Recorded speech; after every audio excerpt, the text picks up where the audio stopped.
What up, guys? Kevin here. Time to play my favorite game, your favorite game, Vin Diesel's favorite game, the Metacritic score game.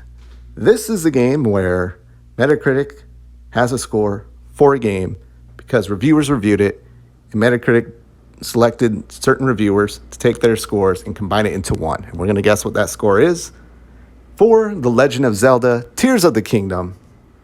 Let's do it. I think at the end of the video, I'm going to talk about the games I'm talking about just because I play video games all day. And it's lonely. I play single player games. I kind of want to share it a little bit. Share my experiences playing games today. But let's play the Metacritic score game for, we're going to do it, The Legend of Zelda, Tears of the Kingdom.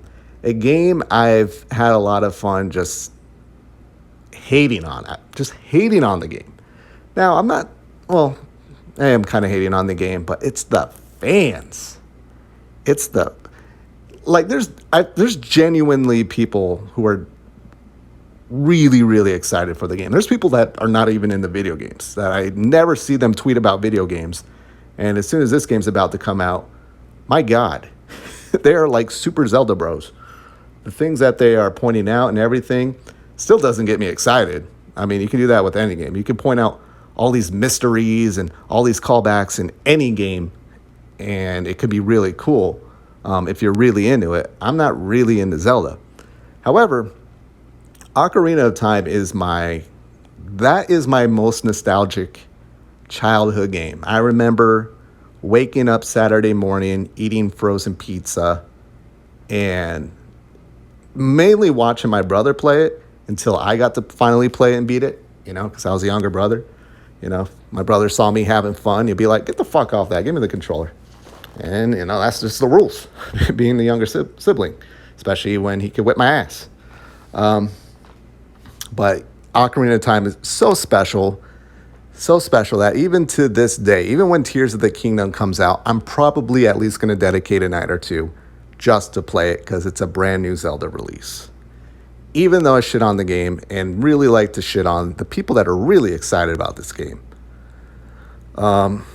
Not so much them, it's the people that try to tell me this isn't Breath of the Wild 1.1.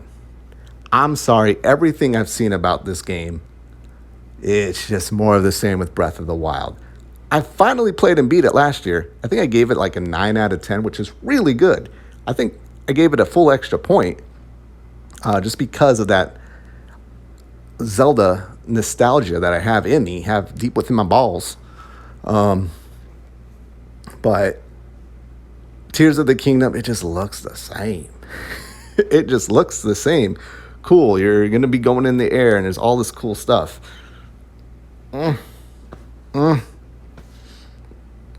it's on the Switch. I'm trying to play Xenoblade Chronicles Future Redeem, which is awesome, by the way. But it's just, as time goes on, I'm like, man, the Switch is just so outdated. And the pass that it gets. However, I would say Jedi Survivor got a huge pass because it got an 86. And that game's fucking broken. Mainly because the performance sucks. Now we know the performance is going to suck in Breath of the Wild because it's only 30 FPS. But it gets a pass because it's expectations of the hardware. No, 30 FPS is 30 FPS is 30 FPS. In 2023, it's 30 FPS. Now, that being said, of course, I got a hate boner for it. Where is that going to put me score-wise? I really don't think people are going to... I'm not going to say people are not going to like it as much as Breath of the Wild. But Breath of the Wild, at least when it released, it was, it was different. It was fresh. It was a Zelda open-world game, even though I still have issues with it.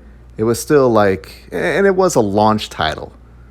That game was so important for the Switch that I am actually surprised that they're not just holding off. The Switch is doing fine. Why not just hold Tears of the Kingdom to the next Switch or the next game launches or next system launches? You saw what it did for the Switch. You think Tears of the Kingdom would do the same as well. Plus, it'd probably look a little bit better, maybe even run at 60. I'm all over the place, but score-wise, I mean, I follow a lot of reviewers, and They all love Nintendo. Nintendo can't do no wrong. They're going to give them the game early. It's an automatic 10 out of 10, 100 out of 100. It's a default 100 out of 100. It doesn't matter what the issues are as long as they're not like really game breaking, as long as there's no. I mean, the game could have crashes and they'll still give it a 10 out of 10. The performance can suck and they'll still give it a 10 out of 10. It's Zelda. It's Zelda. They're getting an early copy for Zelda. And they know, holy crap, Nintendo bequeathed me an early copy of Tears of the Kingdom. And you know these motherfuckers, they're going to post pictures of, the tile on their Switch. Oh, look what I'm playing. Or at least allude to that. Like, yeah, have fun being like one of the very few people to get to play it early. I don't know. That doesn't seem fun to me. That's like that's like FOMO forward. I don't know what to call it. Like you get it so early that it doesn't feel special. But they're going to give it a great score. So much so that I'm going to guess a 96. 96 for Tears of the Kingdom. It's just no way. It's just no way. I was thinking maybe like 94. 94 feels low. 94, like Nintendo shuts down and they have an all hands-on meeting to see like, yo, what happened? What the hell happened? What happened? I don't think Jim Sterling, does he still review games? Because I remember the score dropped for Breath of the Wild because he gave it a 7 out of 10. Shout out to him or her. Yeah, 96. 96. It's just Zelda. I don't know what this game does to people. I know what it does to me, but at the same time, I can compartmentalize my feelings of Zelda of the old with this new Zelda, which is it's fine. It's fine. It's fine. I can enjoy it for the day or two that it releases just to get those nostalgic feelings, but I feel like as these games go along, it's just not there anymore. All right. So that's it. 96. Tears of the Kingdom. It's game of the year already, right? It's game of the year. It's game of the year. Jeff Keighley should come out and say, all right, game of the year. Tears of the Kingdom. It's just, who else is going to? Spider-Man 2? No.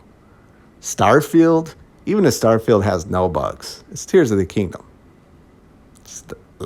Shout out to Nintendo. All right. Now let's get to the games I'm playing today just because I had full day off, like an actual full day off. I go hard every day. And Sundays, I usually still work a little bit, but I relax, play games. Endwalker, I'm playing Final Fantasy Endwalker. My issue with Endwalker is I can see the finish line. I'm right there. So it's all I want to play. So I'm not like rushing it, but I'm probably playing a few extra main scenario quests a day that I probably should hold off, but I just want it so bad. I love this game so much. So much. It's so unique and different and absolutely a Final Fantasy game. I really hope one day that they make it a single player. You know how they're doing Dragon Quest X single player? I really hope they do that. I think they can. I think they will, actually. I don't see why not. They're working to make all the dungeons or duties single player only, or you can do them single player. They have to, because Final Fantasy 14 is just, it's so special, so amazing. I'm at the finish line. I think Endwalker might be my favorite expansion. I'm just loving the setting. There's a lot more goofiness. There's quests where like other characters are tagging along, meaning like they're at your side and you can abandon them or drop them off, come back to them later. And they keep explaining that over and over. That's one thing I worry about Final Fantasy 16 is like Final Fantasy 14 is introducing gameplay mechanics that have been in games for decades, but it feels so new and special. Like, oh my God, they're doing this. Like, wait, this has been done in games for decades. Love that. Played Witcher 3. Love Witcher 3. I feel like I shouldn't be playing it because there's other games I need to play and beat, but Witcher 3 is so awesome. Absolutely. Final Fantasy 12 is probably my favorite game of all time. Number 2 is definitely Witcher 3. That game's good. I saw Kevin Street beat Trails in the Sky. And speaking of May, last May I started Final Fantasy 14. May in 2020, I started Trails in the Sky. And I've been slowly playing it. I got to a point where I'm like, all right, I think I'm nearing the end of the game. And I know if I beat the game and then it gets announced for console, I'm not going to play the console version, or I'll buy it and play a little bit and not finish it. So I've been waiting for it to come to console. However, the last few weeks, I've been playing a lot of my gaming on PC. I've actually been enjoying it.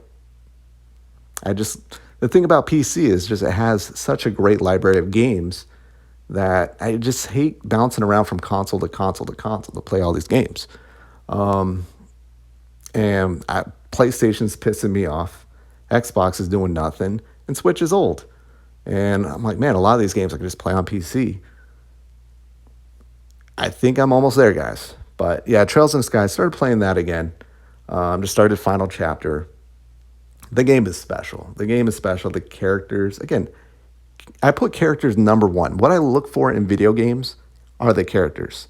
Why do I love Witcher 3 so much? Geralt and the cast of characters. Final Fantasy 14, the characters. Final Fantasy 12, even the characters there. I don't think they're that great, but there's actually a lot more to that game I love. But Tales of Vesperia, the characters. Every Tales game I played, the characters. But yeah, the characters, so good. So good. Played some Jedi Survivor. Game's broken on every console. I did a video today for my PC build, and I'm like, all right, it's running okay. Then as soon as I stopped the video and I got into action, I couldn't get above 40 FPS on a 4070, 5600X, but still 4070, 1440p. So return that. Looking forward to Redfall tomorrow, but I don't think it's going to get a good review score, and I think it's going to suck, and I'm probably going to return it. And I think that's why I play games on Steam, because I can return the games. All right, I'm done here. Those are the games I'm currently playing. And 96 for Tears of the Kingdom. I'm probably going to get, people are going to unsubscribe. I'm going to get a bunch of death threats because that's too low of a score. All right, I got to go. Thank you guys so much for watching. I'll talk to you later. Later.